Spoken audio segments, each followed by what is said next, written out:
So this game has been out for quite a bit. People have been playing it. I honestly have not seen it. I just know it's an ARPG. I haven't, like, I don't know. ARPGs lately, I just can't be bothered too much since basically Lost Ark. I played Lost Ark. I was like, it was okay. And I was like, yeah, whatever. I don't care. I don't know. I guess ARPGs don't fill the void for me anymore in the sense of like they're fun, but I don't feel like I care about the world of the game. Kind of how I used to care about the world of the game in Diablo 1, Diablo 2. Even though I didn't know much about the world, I was really interested. What life is bad, you just gotta... When life is bad, you just gotta dunk. Maybe. But yeah, so let's see what Undecember is about. I heard it's a pay to win, but we'll see. What's up, Undecember is a Gojo? brand new free-to-play multiplayer action RPG that released in October 2022. As is currently the trend in gaming this year, it's also designed to be played on both PC and looks good. mobile devices. I'll give it. Free-to-play. Wait, what? Wait, this is a mobile, half mobile? Really? Okay, that's interesting. There's no pay to win, there's only dunk. What does dunk mean? What do you mean there's no pay to win, but there's only dunk? Platform. I already know what you're thinking, and yeah. Going into this video, I didn't actually realize it was one of those games though. From the trailer I watched, I just assumed it to be a single-player PC ARPG, as you'll see later. Really? Undecember features a fully voice-acted main story with cutscenes, set in a high fantasy world. It has a unique build system in how runes are linked together, as well as an ungodly amount of RNG. Aesthetically, this game feels like a mix between... Ungodly amount. So this game is a variation of a Las Vegas strip. Is that how it is? Diablo and Path of Exile, and seems to be trying to compete with the likes of Diablo Immortal and Torchlight Infinite. But first, sponsor. Are you afraid to be lonely this winter? Always. Well, don't be, because Raid Shadow Legends is here to keep you company. Raidy Shady. Instead of spending time with your family, you can spend time exploring hundreds of artifacts and over 600 champions, each with their... It's probably the saddest. It's one of the most energetic Raid Shadow Legends commercial, but also one of the saddest. Don't spend time with your family. Just play Raid Shadow Legends. Unique skills helping you smash your enemies to bits. Can't get to work because you're blocked by snow? No worries. No worries. Just play on your stay phone. Home, play Raid and take on bosses. What do you mean? No, you can be in traffic and play it on your phone. Obviously, you can't say it because, but... do dungeon runs, campaign battles, and crush noobs in the PvP arena mode. As an expert Raid player myself, I suppose I should recommend some champions to you. Yeah. Queen Eva. This legendary offensive succubus not only looks cool, but is one of the few champions that has a block revive debuff, making her useful in both PvP and PvE. How about Cleopteryx? Visually, she looks like the furry version of Queen Eva, but she has a hex and is available to everyone through daily login rewards. I think I just have a... I love that, like, in these commercials, like in these ads, you bring a level 60 maxed out fucking character with an AoE damage and you one-shot all the level 25 mobs. It's like, bruh, show me how you clear, like, some, like in Summoner's War, there's like hell difficulty scenarios. Show me how you one-shot those guys, which are the same level as you. They're max level, like in Summoner's War, it's 40. So they're 40, you're 40, and you still one-shot them. Then I'll be like, okay, that's pretty strong. But, bro, you're showing me a level 60 killing a 25. Like, I mean, I can't say that. I feel like they're very weak if they only one-shot a 25, not even a 30, not even a 40. Thing for demonic looking female characters with wings. This month is absolutely huge for Raid, as they've just released a brand new faction called the Sylvan Watchers, containing forest themed champions that will certainly appeal to anyone who plays Druid or Shaman in their MMOs. On top of that comes a ton of events, a new season of the Forge Pass where you can get super strong gear, and if you're an Amazon Prime member you can get exclusive rewards in Raid right now. There's never been a better time to get started, so new players, scan the QR code or click my link in the description below to get a free starter pack worth almost $30. Wait, when you level up... Oh, you get gems when you level up? No, that's cool. It's not bad. Click my link in the description below to get a free starter pack worth almost $30, a free champion, and this epic in-game loot. You can find these rewards in your inbox right here for the next 30 days. Download now. Undecember, brand new ARPG hack and slash. Let's see if it's any good. Bit of voice acting on the intro. Bunch of dead people, eerie. Graphics look decent. Well, good enough. And corpses are being reanimated. New World vibes. Suppose this is my character. Let's see if this remains fully voice acted all the way through, shall we? Move around holding left click. Starting off at level 100 right off the bat. I'm guessing this is one of those games where you go back in time. Of what's to come, and then I'm gonna go back to level 1. Combat feels pretty fun. I can spam my abilities quite a lot. Damage numbers look good. MU2 did it pretty well. You have like this little scenario. You can even swap between the two specs. Go like, for example, for the archer, it was like the acrobat type, and then there was like the sniper type. That was pretty cool. So it's like you have two different builds that you can see which one you kind of like more. If not, just start a new character and see the two builds. Obviously those builds not necessarily exactly how you're gonna build your character, but it gives you an idea of like how you can play the character, which is really cool. That's given me a bow. I guess this is like just giving me a taste for different combat styles. I like that blood splatters everywhere when you kill things. The audio visual feedback is pretty good. Straight away the combat just feels good. I love that the game started this way, just immediately giving me a taste for multiple different combat styles. The game's fun as soon as you load in. Now, I'm sure it's going to bring it back in a sec. Oh yeah, 100%. This is probably the best way you can start an ARPG. It gives you a combat teaser. Feels impactful, well animated. Go inside here, mage staff. Typically, I do play mages. Let's see if mage is fun in this game. Got a blink ability. Right click. Oh, that's cool. I like that the ability just kind of like bounces everywhere and has crazy AoE. Very positive early impressions of the combat. Looks good, some kind of artifact. Is it just gonna purge the land? Yeah, big new world vibes here. Pretty cool intro. Oh, so this is where we make our character, is it? So male or female? Both character models look really good. Just be male. A few different hair types. Okay, so you don't have a lot of control on the character customization. I mean, who cares? It's an ARPG. Okay, character customization. Don't waste time on this. TheLazyPeon, and we have a... This is the only thing I don't agree with him. I usually agree with him on like pretty much everything. I do not agree that you should care too much about character customization in an ARPG. Who gives a shit? You can't even see your character specifically when you're fighting a shit ton of mobs. It doesn't matter what you look like. Half decent, somewhat close to what you want to look like. Go on. Like, it doesn't matter. It's not like an MMO where cosmetics matter. Awoken 10 years later. What on earth? Waste less time on this as a designer. Like a giant fortress on top of its back. Cool. NPCs are still voice acted when I talk to them. It's not just for the intro.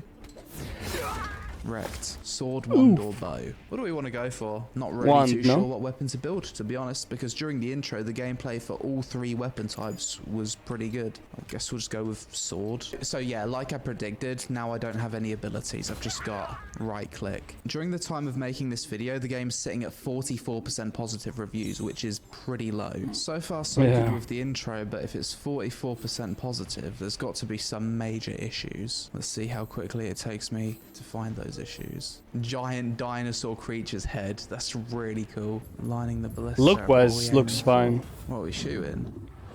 Oh, we're shooting the thing giving us a lift. F? Bloody hell, that's cool. Oh, it's like a giant horse monster. Bloody epic. Really cool start to the game. No complaints so far. Where's it going to start to go wrong? So now I've equipped leap attack. It's joined with this attack damage increase rune. The skill tree system seems quite interesting. I'm looking forward to seeing how it progresses as you build things out. Pressing tab brings up the map. Fairly standard ARPG mapping by the looks of it. Level 2. Chug the points in strength. We want to be strong. Surprising that they've put all of this effort into animating all of these NPCs. So other players have just started spawning in. I didn't even realize this was a multiplayer game. Wait, so if this is a multiplayer game with a bit of an Asian art style and it's got lots of negative reviews on Steam, I wonder what people could possibly be complaining about. What's on the cash shop?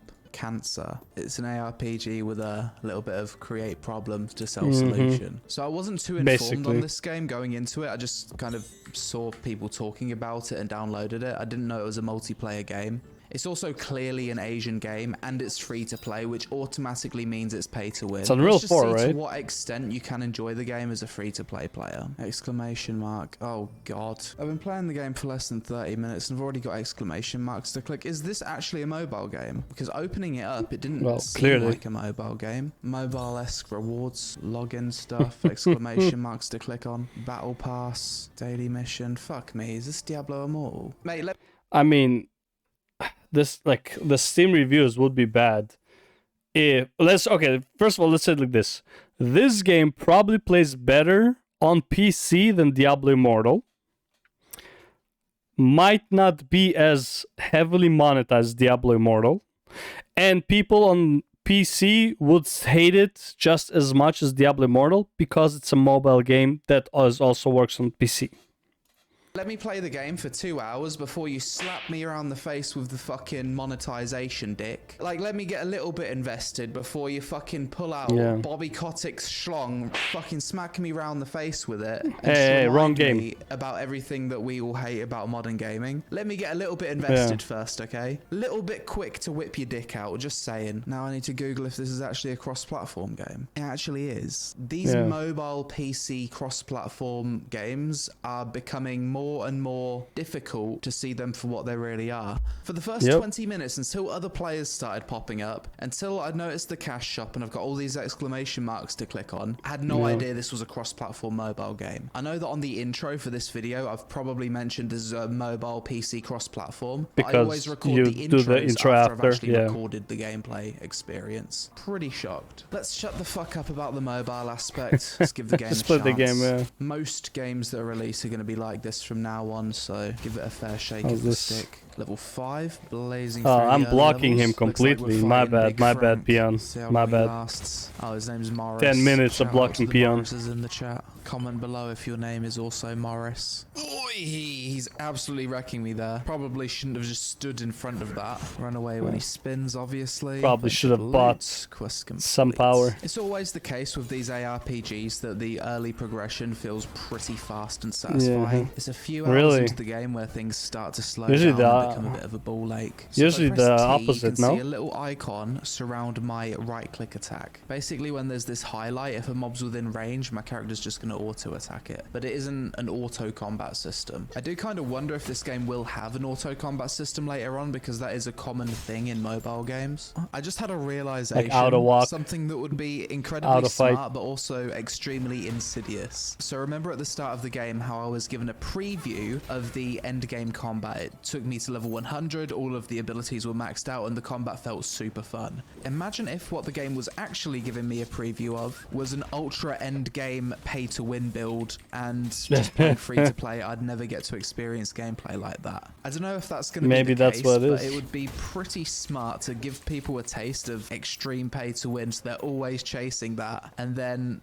they'll never actually get there. They just keep playing. Oh, you mean like, imagine like, the trial was like the pay to win version, and now you just play the free to play, and you're like, well, why can't I ever get to that build that I had at the trial? Invested chasing the gameplay experience that they had when they first opened the game. Oh and it god, never comes that would be pretty funny. A few $1,000s. Until I know for sure, I sound like a bit of a conspiracy theorist, but it makes sense in my mind. Maybe I'm completely wrong, and the gameplay that was shown off at the start of the game is something that you get to fairly quickly. I hope so. Another cutscene. Back to this creepy bishop from before. Yes, blood magic. My favorite. Praying to the monetization gods. Level 10, I guess? There it is. Zodiac trait unlocked. Creepy sound of bugs echoes throughout the darkness. Sounds like my kind of party. I've only just noticed this, but in the bottom left-hand corner it says the general area difficulty. For this one it's normal, as well as the level of the zone. This one's level 9. Also tells you your exploration rate as well. At least you just run over the loot to pick it up. In this game you don't have to individually click on it. That's good. I think you can get pets to loot for you in this game, but the default looting isn't that bad. Yo, this area's got a pretty big boss. First boss with a decent amount of health, actually. Takes a while to bring down. Actual mechanics as well, things I need to dodge. There it is, level 12, bunch of XP, more loot. Zodiac Trials, press the Z key. Oh, dude, I completely forgot about this bloody talent tree. I haven't added anything to it since the game gave me the tutorial. God, I've completely forgot to keep on top of my exclamation marks. Mate, there just needs to be one big fucking button on the side of the screen, and you just click it, and it says, receive all exclamation mark bullshit. You click it, and it just sucks all of the loot from all of the Give me all the loot. Or maybe that's too convenient. Maybe they would charge 99 cents a month for that button to exist. Oh, now you're giving them ideas. Now you're giving them ideas. Well, that's going to be an insanely good ability. Whirlwind is always good for any melee class in any game ever. Immediately equipping that. I like that this is one of those games where a lot of the armor actually visually appears on your character, because there's a lot of Korean MMOs that you play where you'll equip a new bit of armor and the portrait for the piece of gear is completely different to what you're wearing, but it doesn't make a visual difference to your character. So far, pretty much everything has made a difference visually. Test our new ability, Whirlwind. Yeah, that's good. Oh, I'm doing a lot more damage now. Those ability upgrades have made a big difference. Big George pops out. Look at that belly. The masculine urge to drum on such a glorious belly. Oh, look at his little feet. Look at that fucking jiggle. Peak masculinity. Here it is. Now we're gonna fight Big George. Look at his little feet. I can now attack and move at the same time. Something I do wish this game did have was like a dodge button, like space bar, shift, or control. Something that you can press to just do a dodge. Taking some big damage on this one. Oh, you got to dodge those mechanics, Craig. This boss has presented a significant step up in difficulty. Yeah, that's it, Craig. Just run into every single projectile. Donkey! Oi! I'm a little bit out of practice with ARPGs. Okay, big damage. Fuck him up. My biggest issue with ARPGs is what's happening right now. You can't really see the boss. Like, I mean, if he was here, he wouldn't be able to see the boss. Also, it's really hard to just like slightly sidestep. Like, it feels really uncomfortable to slightly sidestep a mechanic because you're moving with your mouse usually, right? So it's like you either like your abilities are aiming, so like 1, 2, 3, 4 abilities are your mouse is aiming at the boss, but in order to move you also have to move the mouse down, right? So you do this and then you aim here, but the problem is sometimes you go a bit too far when you do the movement in order to dodge, but then you, let's say you need to be like right here to dodge these two, but you click this and you hold it just a bit long enough for your character to already move here, but you're still clicking, right? Depends how fast you are, right? It's really uncomfortable to dodge certain mechanics when they hit you pretty fast, because it's hard to stop at the exact location where you want to stop. You're always going to stop a bit off, right? It's like these mechanics are like very precise positioning.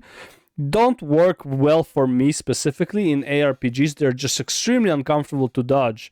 Similar thing was happening with like Bale in Diablo 3 back when like Inferno was a thing, and I thought I dodged something, but no, I ran into the other thing because I tried to step in between the two exploding shits, and I just slightly over because I can't just like click and that's it. Like it's click, hold, whatever. It's like you're also like dodging throughout, like, you know, maneuvering to get to that point and shit like that. And also while you're doing that, you're trying to attack as well, right? That's why I really love Strafe in Diablo 3, because with Strafe, I can aim where I want to go while also attacking, right? Just a lazy build. Similar with like Whirlwind, like Cyclone abilities in ARPGs, because all you do is like, well, I just want to go from here to here, and everything that's in the way, I'm gonna go ahead and attack it. So, yeah, but overall, like these precise mechanics in RPGs are a real annoyance to me because of how precise you need to be with your mouse click. Whereas like in a third person view, it's like, well, slightly sidestep using your keyboard, right? So it's like you can kind of like tap it, you can move it just the right amount. It's a lot more zoomed in, and also you can see everything in front of you. These bosses where it's like so many mechanics that shoot so far, these bosses need to be zoomed out way more than the usual game. This is why I fucking hate PoE. PoE, if I can teleport further away than what I can see, that's bad game design. Let me zoom out more. Why I hated Diablo 2 without without the reserve, like before the remaster of Diablo 2. I couldn't zoom in enough for my teleports. Even honestly, even in like the current one, it's like you feel too zoomed in. In IRPG, in my opinion, should be way more zoomed out than this. Like, what am I zooming in on? Like, I literally all of this right now on the screen. This is useless. This is useless information. Almost half the screen, like a third of the screen, is useless information that you can't do anything about. If this was zoomed out, yeah, a third would be useless, but I could see at least the whole fucking platform that I'm fighting on. Yeah, but good luck dodging. Cocky towards the end, I thought, yeah, I've got him. Took my eye off the ball. I'm getting text messages left, right, and center. So that's distracting me. Mr. Popularity over here. The game, I died because of distractions, and he was on one hit as I bloody died. There it is. Oh, that's a good way to go. What a creature. There's so many cutscenes in this game. It's way more story driven. Look at that. Good way to go. What a creature. Now imagine the fight was this zoomed out. This would be the boss. You see the whole fucking arena, and you can see where you need to go and what you need to do. This is more than enough. Even like... One hit as I bloody died. There it is. Oh, that's a good way to go. What? Well, right before it, you see like how zoomed out it is. Even that would be... Actually, no, that one is a bit too close, right? There it is. Even this kind of, but the angle is a bit off, right? So it's not as good. But like, yeah, the second one, this one, yeah, this is how all boss fights should be in an ARPG. When there's a bunch of trash, I don't care it being zoomed in. But a boss fight, this is how zoomed out I want it to be. I want to be able to see what the fuck the boss is doing and where am I going. I don't want to be all like zoomed in, because some mechanics on bosses are wide AoEs to the point where like you barely have anywhere to see where you can go, right? And it's like you're guessing that maybe if you go up, there'll be an available area up there, because right now on the screen there isn't any. Creature. There's so many cutscenes in this game. It's way more story driven than I'd have ever expected. And all of these cutscenes are still voice acted as well. Storytelling is done surprisingly well by ARPG standards. Good. So as much as this is a free-to-play Asian pay-to-win ARPG, most likely, seems like you can probably play it and enjoy it for free, enjoy all the story and whatnot. And we're at the next questing hub. So the towns in this game are very small. Peddler and blacksmith basically in the same locations. So now we're learning about alchemy and brewing. I forgot we're playing a mobile game. I can complete it immediately if I want to pay one of whatever this is. I like the character select screen. On the first chapter, hate those, obviously. It was my character walking through a desert, and now I've gone to the next chapter, it seems to be him in an inn. I wonder if the character select screen keeps changing as you progress through the game. Wait, we can test this. Just teleport to Act 1. Yeah, the character selection screen changes based on the act you're in. That's really well done, to be fair. That's Apologies, nice. Eden. For the next 15 minutes, you're going to have to sit through me slurping my protein shake. Because everyone knows that if you slurp milkshake, it actually tastes better. You get more flavor out of it.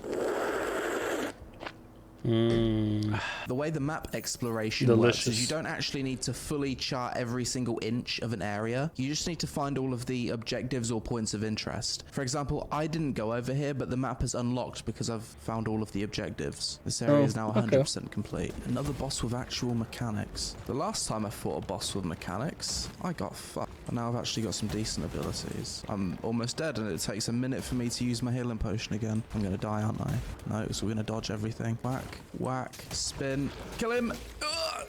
Just about got him. Almost had another embarrassing death. We're getting deeper and deeper into these caves, and the monsters are starting to reflect that. It's almost like you're diving deeper into the ocean and you start to come across those weird fish that have torches on their heads. Pretty cool design, really. Oh, I see. Each of these levels have recommended element resists. 20 fire magic damage, which I don't have. Maybe that's why I'm taking so much damage. Illusion axe. Summon axe is the circle around the caster. That's what I need. Hunger. HP on every attack hit. Yes, we need that. I think I understand why my character's been so bloody weak now. Haven't been keeping up with the progression and buying all of the correct runes. Yeah, this rune enhancing system, it seems like there's a lot of depth and a lot of RNG to it. I can see how this could be paid to win later on. I've been like staring at it for about 20 minutes trying to build my character up a bit. Got some upgrades, but damn, I can imagine that getting super complex and super frustrating at endgame. Yeah, I'm doing like double the damage that I was doing before. I was certainly in need of some big upgrades. Act 1 allowed me to get away with being lazy when it came to upgrades, but Act 2, you kind of need to keep on top of it a little bit more. One-hitting these mobs now. That feels good to sit down for a bit, work on my character, and come back and be so much stronger. I'm hardly taking damage now as well. Oh, let's try my new ability, Whirling Axes. How long does it last? Just perpetually. That's cool. Oh, that looks good with the Whirling Axes as I'm doing the spinny ability. Got my first ever rare drop.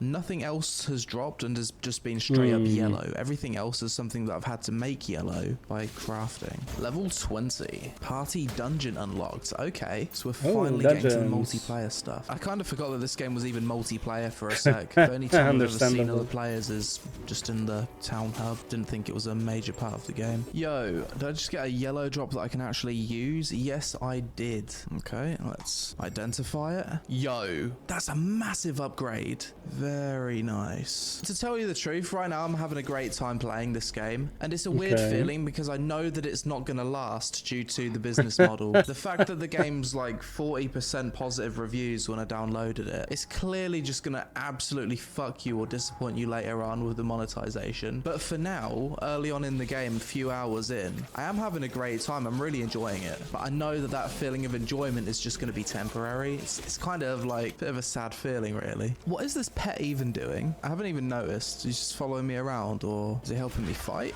He's just standing there. Is he looting?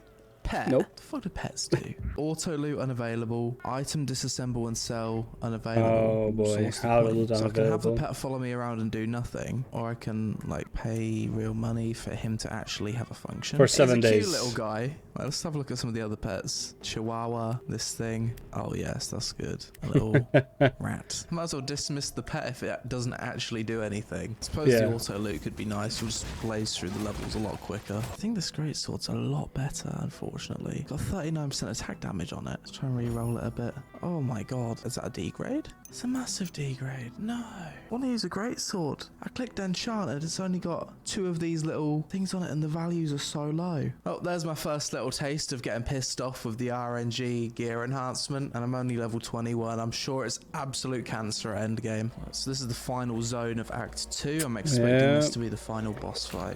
I can't remember how many times I used to play this game MU Online. It has a system to upgrade the gear from whatever it is to plus 13, right?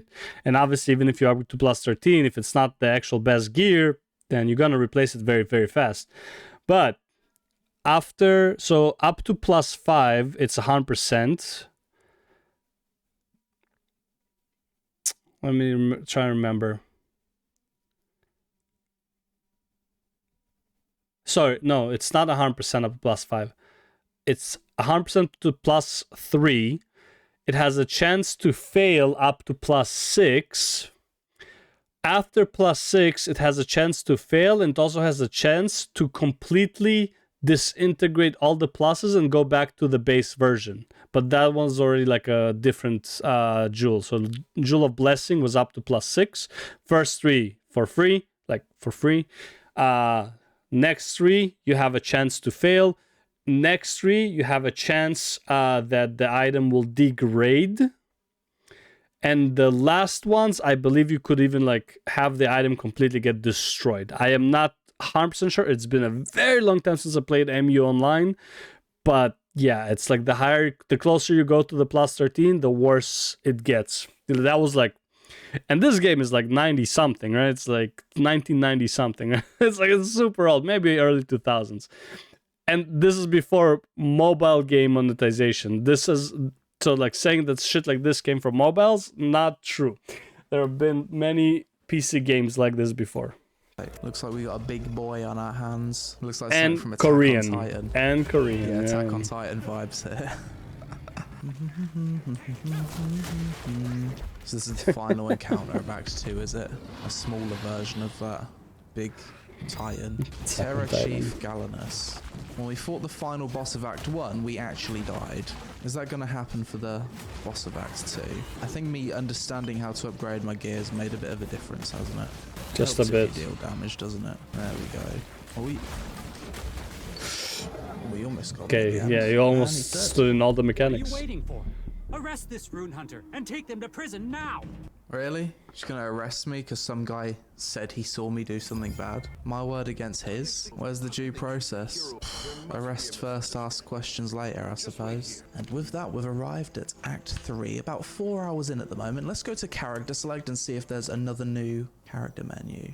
There is. I really do like how each act of the game has its own character select screen. Very cool. I think I'm about 4 or more hours in at this. Why is Act 3 of every fucking ARPGs like in a dark forest? Did everyone copy Diablo 2? It's like Act 1 or 2 is a desert. If Act 1 is desert, Act 2 is like ruins or something. And if Act 2 is desert, then Act 1 is ruins of something. Act 3 is always like a dark fucking forest. Like everyone's copying Diablo 2 or some shit. Point, so that's probably a good point to wrap up this first impressions. Yeah. So after playing Undecember for a few hours, my first impressions are as follows. I like that the game gives you a taste of endgame range, mage, and melee combat right at the beginning to help you make your playstyle choice. The game is fully voice acted, however not to a super high quality. That's Some fine. of the cutscenes are found to be quite cool. The absolute best thing about this game, in my opinion, is that every piece of equipable gear actually has its own visual representation on your character that matches how the gear looks in the gear portrait. I've played so many RPGs where this isn't the case, and it always annoys me. As much as the rune system is rammed with RNG and stuff that will bait you to pay to win later, I think it's a cool idea on a surface level and made me think for myself when optimizing the power of my abilities. I thought the combat felt pretty good. It's not on the level of Lost Ark or anything, but I thought the audio-visual feedback was well done and it kept me engaged during my time playing. I thought the character select screen was cool, where the background scene is animated and different depending on the act you're currently in. And as far as mobile, PC, cross-platform ARPGs go, this one has the most PC-like user interface I've seen so far. So much so that I didn't recognize that this was even a mobile game until about 30 minutes in. Well, the thing is, like, this might not look the same on a mobile game. I don't know how it looks like in a mobile, but I'm gonna assume these abilities would be somewhere here. Potions would be somewhere like kind of like lined up here. Like that's probably how I see it in a mobile game. HP and mana can probably be around here. Moving part, like moving joystick area would be here. You know, the standard mobile. I don't know how it is, but probably how it is. Seeing the exclamation marks pop up. This game has the correct formula to absolutely suck money out of you. Free to play, plus fun enough that a lot of people will play till the end game, at which point you're invested enough to get milked. So many RNG systems and power gain potential that I can imagine people spending thousands of dollars on this game. As much as I had fun playing Undecember, in the back of my mind I knew that due to what type of game this is, there's a certain point I'll eventually reach where the game would just fuck me. Unfortunately, Undecember comes with rootkit anti-cheat that I heard about that. Installed automatically when you uninstall the game from Steam. You'll need to go to your Windows registry and delete it manually yourself. This is a pretty huge deal breaker for a lot of people, and all quality of life stuff is locked behind the cash shop, such as pets actually doing something, limited inventory space, using crafting materials without taking them out of your storage automatically, and shit like this is like overall Undecember feels like a game where they designed the cash shop, RNG and monetization first, then attached a game to it later. There's some things that I enjoyed about the game and thought were pretty cool, but the cons are all deal breakers. Usually for games like this I'd say something like play the game for free until it stops being fun. But this game comes with literal rootkit malware installed, so in this case, don't bother with it at all. Diablo 4 is coming in 2023, so suppress your need for a new ARPG until that doesn't look that good. I need to watch some Diablo 4 as videos. Always, let me know your thoughts on Undecember in the comments below. Are there any other deal breakers that I forgot to mention in this video? What do you think about mobile cross-platform games becoming more and more PC-like in terms of visuals with every month that goes by? Social media on screen, appease the algorithm gods with a visit to the like button. Thanks for watching, and I'll see you in the next one. Cool. Alright, so, well, that's Undecember, and that's why everyone stopped playing it. Because I heard about it like when it just came out, and I saw some people playing, but I was like, you know, not about that, because it's just another ARPG that looks like most ARPGs. I mean, out of the ARPGs, I'd say PoE is probably the best one, but I really fucking hate PoE because you can't see shit on the screen. You just fucking... Most builds is just like, either everything explode on the screen or you're doing it wrong, or you teleport into fucking God knows what and you just die somewhere. But yeah. Favorite part about part of any LazyPeon video is seeing which animal he assigns as the monster to fantasy creatures. Still laugh out loud to this day when he plays Astelia online, looks at a whole tribe of otters and immediately says squirrel monsters. I didn't realize I do that till you pointed it out. Don't be too aware of it now, it's perfect like this. Just saw this come up in your new Dragonflight video. I'm so sorry, I didn't mean to send you into an existential zoology spiral. Please keep going with your gut on whichever animal fantasy creature remind you. And his fear of spiders for sure. Anyways, that's the LazyPeon video. Like, I'm sorry, whatever. It's YouTube. Do the YouTube thing. The HBO special. Help a brother out. Oh god, I love all these like new ways of saying like, comment, subscribe. But yeah, either way, do the YouTube thing. I'll see you in the next one. Peace out.